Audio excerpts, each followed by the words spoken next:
Hi ಎಲ್ಲೋ ನಮಸ್ತೆ ಸ್ನೇಹಿತರೆ, ಎಲ್ರಿಗೂ ಕೂಡ ಮತ್ತೊಮ್ಮೆ ನಿಮ್ಮ ಯೂಟ್ಯೂಬ್ ಚಾನಲ್ಗೆ ಪ್ರೀತಿಯ ಸ್ವಾಗತ. ಯಾರು ನಿಮ್ಮ ಚಾನಲ್ಗೆ ಸಬ್ಸ್ಕ್ರೈಬ್ ಮಾಡಿಲ್ಲ ದಯವಿಟ್ಟು ಸಬ್ಸ್ಕ್ರೈಬ್ ಮಾಡಿ ಅಂತ ಕೇಳ್ಕೊಳ್ತಾ, KS ಮರುಪರೀಕ್ಷೆಯ ಒಂದು ಏನು ಆಗಿರುವಂಥ ಅನ್ಯಾಯದ ವಿರುದ್ಧವಾಗಿ ರೀನೋಟಿಫಿಕೇಷನ್ ಅಥವಾ ಎಕ್ಸಾಮ್ ಅಥವಾ ಇನ್ನೇನು ನ್ಯಾಯವನ್ನು ಬಯಸ್ತಿರುವಂಥ ಒಟ್ಟಾರೆ ಕನ್ನಡ ಮಾಧ್ಯಮ ಅಭ್ಯರ್ಥಿಗಳ ಪರವಾಗಿನ ಹೋರಾಟ ಎಲ್ಲಿವರೆಗೂ ಬಂತು, ಏನಾಯಿತು ಅಂತ ತುಂಬ ಜನ ಕೇಳ್ತಾ ಇದ್ದೀರಾ. ಈಗ ಆಲ್ರೆಡಿ ನಾನು ಕೋರ್ಟ್ ವಿಷಯದ ಬಗ್ಗೆ ಹಲವಾರು ಮಾಹಿತಿಯನ್ನು ಹಂಚ್ಕೊಂಡಿದ್ದೀನಿ.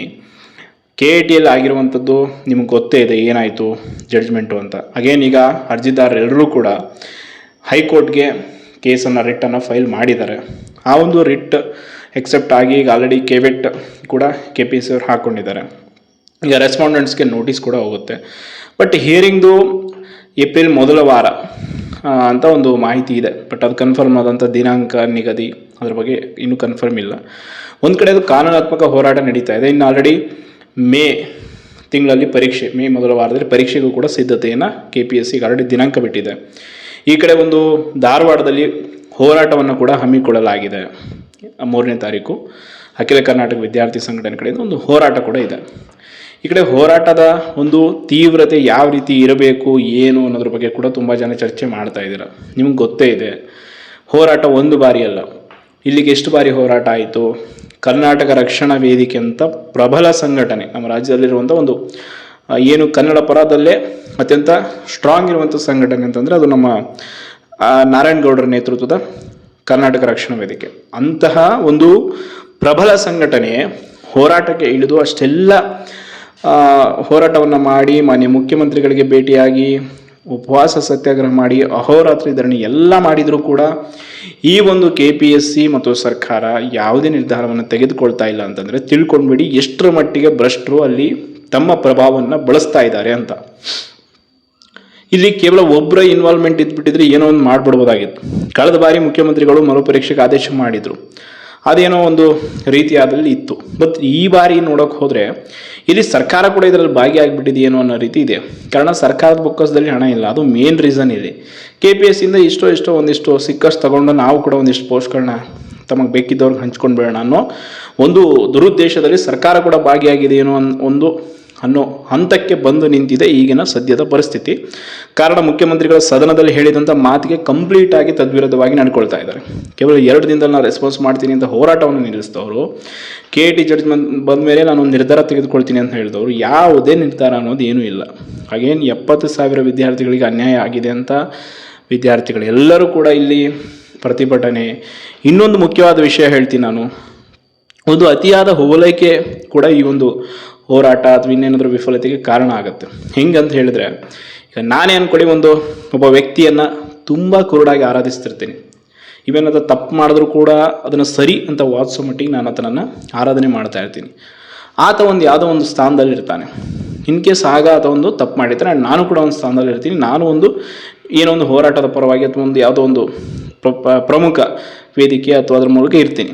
ನಾನು ಆವಾಗ ಯಾರು ನಾನು ಆತನನ್ನು ಆರಾಧಿಸ್ತಿರ್ತೀನಲ್ಲ ಆ ವ್ಯಕ್ತಿ ಒಂದು ಆಡಳಿತದಲ್ಲಿ ಇರ್ತಾನೆ, ಆತನ ಕೈಯಿಂದ ಕೆಲಸ ಆಗೋದಿರುತ್ತೆ. ಬಟ್ ನಾನು ಆತನನ್ನು ಅತಿಯಾಗಿ ಆರಾಧಿಸ್ತಾ ಇರೋದ್ರಿಂದ ಇಲ್ಲಿ ತಪ್ಪಾಗಿದ್ದರೂ ಕೂಡ ಅದನ್ನು ಸರಿ ಅಂತಾನೆ ಆತನ ಪರವಾಗಿ ಜೈಕಾರ ಕೂಗಿದಾಗ ನನ್ನನ್ನು ನಂಬ್ಕೊಂಡು ಹಿಂದೆ ನಿಂತಿರೋ ಜನರಿಗೆ ನ್ಯಾಯ ಸಿಗಲ್ಲ.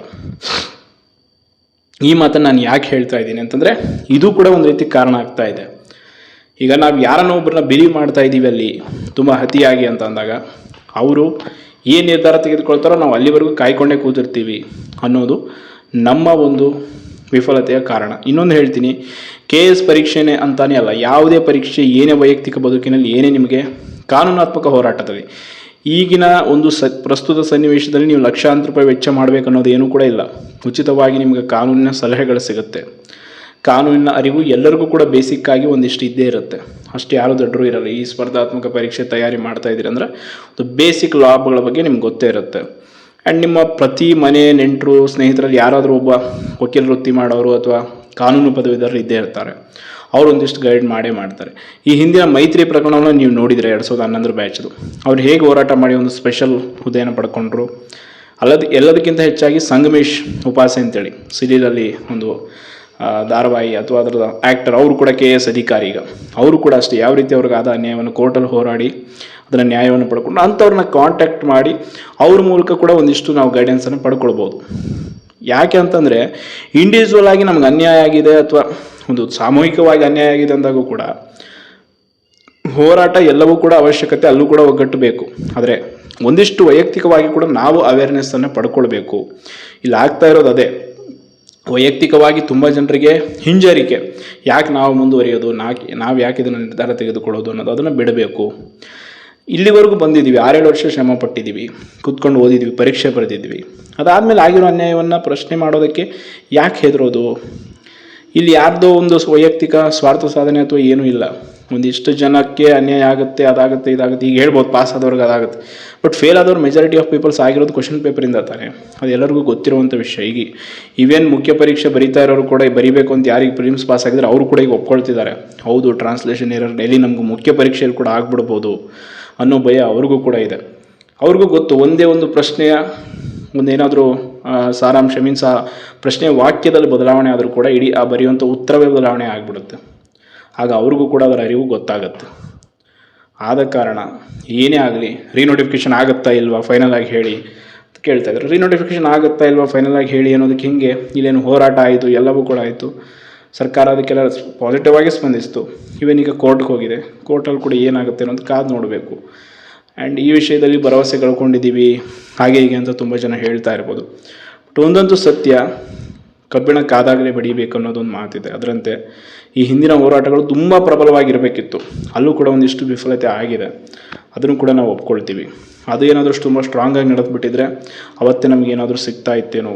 ಮಿನಿಮಮ್ ಎಷ್ಟೋ ಜನ, ಲಕ್ಷಾಂತರ ಜನ ಆಸ್ಪಿರೆಂಟ್ಸ್ ಇದೆಯಲ್ಲ, ಹೋರಾಟ ಇಂಥ ವಿಚಾರ ಅಂತಂದಾಗ ಯಾರು ಬರೋದು. ಇನ್ ಕೇಸ್ KPSC ರಿಫಾರ್ಮ್ಸ್ ಅಂತ ಹೇಳಿದ್ರು ಕೂಡ ಕೆಲವರು ಅಂತಾರೆ, ಅದೇನು ಇವತ್ತು ನಾಳೆ ಆಗ್ಬಿಡೋದ, ಎಷ್ಟೋ ದಿನ ಬೇಕು, ಯಾಕೆ ನಾವು ಅದಕ್ಕೆ ಕೈ ಹಾಕೋದು ಅಂತ. ಅದನ್ನು ಬಿಟ್ಟು ಆ ಮನಸ್ಥಿತಿಯಿಂದ ಹೊರ ಬನ್ನಿ, ಆಗ ಮಾತ್ರ ನಮಗೆ ಯಾವುದೇ ವಿಷಯದಲ್ಲಿ ಗೆಲುವು ಸಿಗೋದಕ್ಕೆ ಸಾಧ್ಯ ಅಂತ ಹೇಳ್ತಾ, ಸದ್ಯಕ್ಕೆ KS ಮರುಪರೀಕ್ಷೆಯ ಒಂದು ಬಗ್ಗೆ ಇಷ್ಟೊಂದು ಅಪ್ಡೇಟ್ಸ್ ಇದೆ. ಈ ಬಗ್ಗೆ ಏನಾದರೂ ಮಹತ್ವಾಕಾಂಕ್ಷಿ ಮಹತ್ತರವಾದ ಬೆಳವಣಿಗೆಗಳೇನಾದರೂ ಆದರೆ ಖಂಡಿತವಾಗಿ ನಾನು ನಿಮಗೆ ತಿಳಿಸ್ತೀನಿ ಅಂತ ಹೇಳ್ತಾ ಧನ್ಯವಾದಗಳು.